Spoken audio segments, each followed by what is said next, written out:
What up, story mother freaking time. So some time ago, I was not a nurse yet. I was a CNA in nursing school. And I had showed up to work. It was a night shift.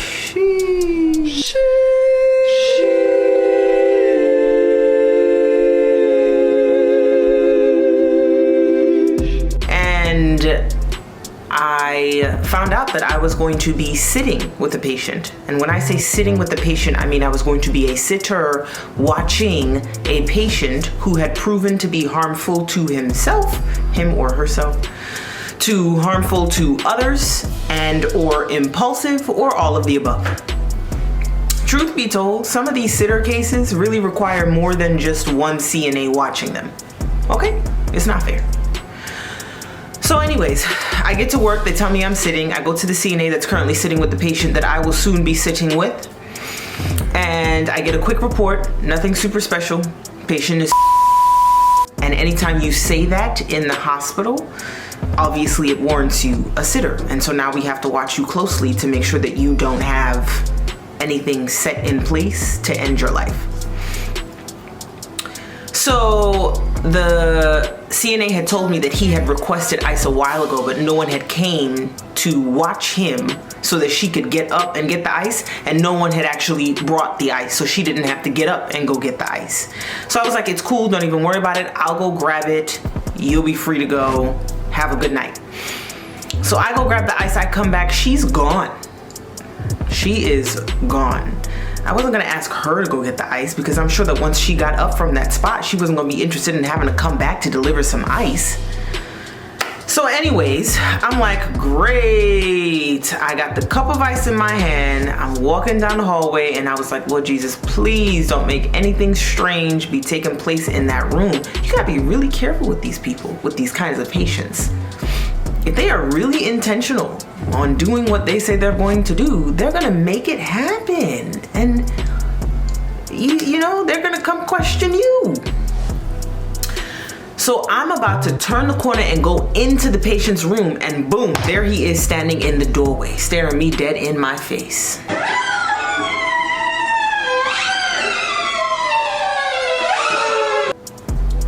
With my cup of ice. So I was like, so where you going? And he leans towards me, still got the cup of ice in my hand, and he was like, somebody is taking my pain meds. I was like, oh, for real? What they look like? And he was like, it's my nurse. She's tall, she's lanky, and she's ugly. I was like, well, sir, I got your cup of ice. Could you just do me a favor and just go back in the room? Can we just sit down for a second? He takes the cup of ice, he doesn't say anything, he just goes back in the room and he sits down. And so the night proceeds, he's not saying anything, he's not really doing anything, I'm just sitting there, but that makes me nervous because night shift, it is important for me to stay busy and active, otherwise I am falling asleep. So then eventually it comes time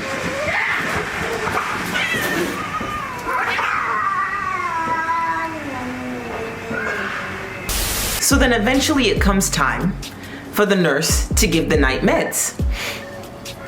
Now, the way the shifts at this facility worked, there were 7 to 3 shifts, 3 to 11 shifts, 7 to 7 shifts, and 3 to 3 shifts. So I was working 7 p.m. to 7 a.m. The nurse that was taking care of him was working 3 p.m. to 11 p.m. So she had already been working with him when I got there. So she comes walking down the hall and she certainly was tall and lanky and... Anita querida. ¿Cómo estás, Cruella? Aburrida como de costumbre, completamente hastiada. Yeah, so she was tall and lanky. So she comes in with these little medications in little tiny packets. She walks into the room. She says, hey, I'm here with your evening meds. She pops them all open after she scans them off and she puts them in the little medication cup. So then she hands them to him. He swallows them with the cup of ice that has now turned into water. I didn't see her pocket anything. I mean, he has a lengthy psych history, but I didn't want to completely disregard what he was saying. So I was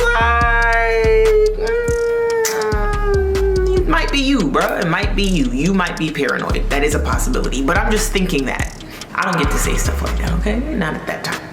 So fast forward, the nurse leaves the room and she tells me as she's on her way out, she's like, let me know if you need anything. I'm here until 11. And I was like, okay, cool. And so after she leaves, he was like, Did you see? and I was like, bruh, I saw you swallow all the pills. I saw her pop all the pills in there. I was like, no, I didn't. He was like, You need to pay attention. I was like, okay. So the night progresses and he's actually engaging in conversation with me. Don't get me wrong, it's not like phenomenal conversation, but it's back and forth. It's keeping me engaged and I am grateful for it. The nurse has to come back in the next couple of hours. She comes back in to give one more medication before her shift is over. It's like maybe 10, I don't know. It's minutes after 10. Less than an hour of her shift left.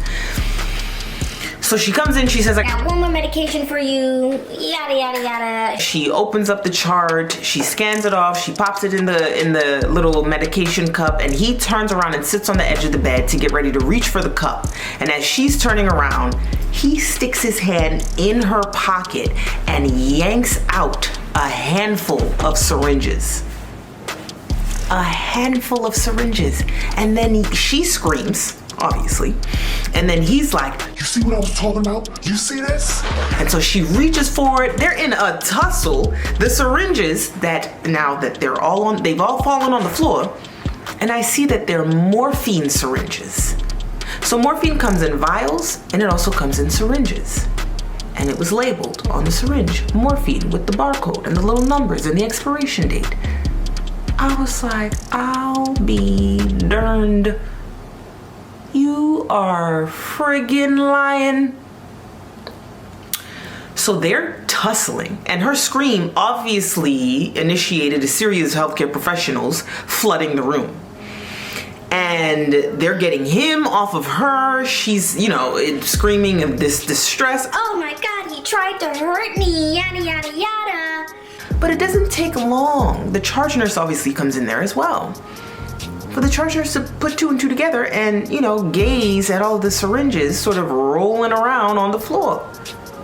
So the situation gets de-escalated.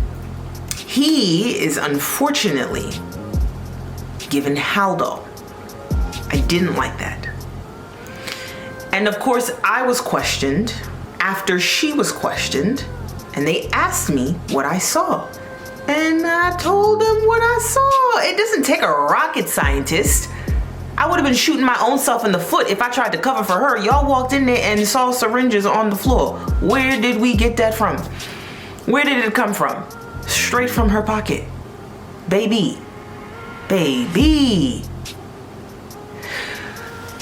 Sheesh.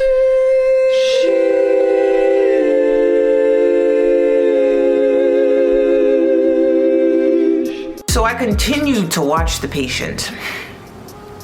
And of course the Haldol did begin to wear off, but not until towards the end of my shift. I wanted to talk to him. I wanted to say more to him, but he was still pretty lethargic and pretty drowsy. I did end up returning to work. He wasn't there, but neither was the nurse. And I had continued working there for another year until I finished nursing school. Bruh, never saw homegirl again. Moral of the story, don't smuggle narcotics. Amen. Go buy my shirt and my book. Okay.